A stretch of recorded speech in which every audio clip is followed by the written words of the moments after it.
上半年，本澳錄得6600幾宗罪案，比舊年同期上升7.4%。其中非法禁錮嘅案件錄得近60%嘅升幅。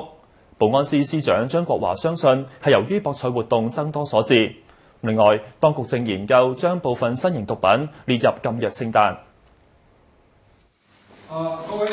保安司公布今年上半年罪案數字係6685宗，比舊年同期多咗400幾宗。其中佔咗一半嘅係侵犯財產罪，達到3800幾宗，升幅係5.9%。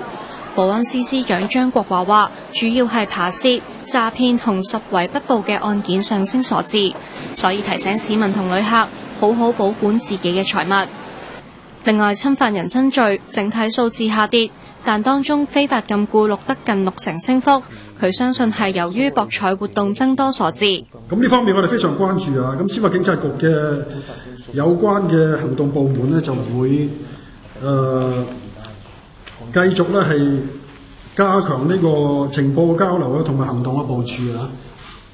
咁會同周邊嘅地區啊做呢個情報嘅交流啊，更多嘅巡查呢啲賭場咁嘅地方。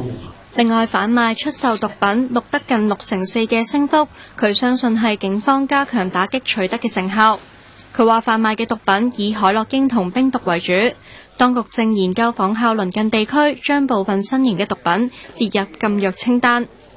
咁但係澳門呢，而家係未係啊嘛，即係咁，所以咧我哋係要趕快咧係提交呢個立法機關啦，愛嚟將呢5種新嘅毒品咧係納入呢個受禁止嘅名單入邊。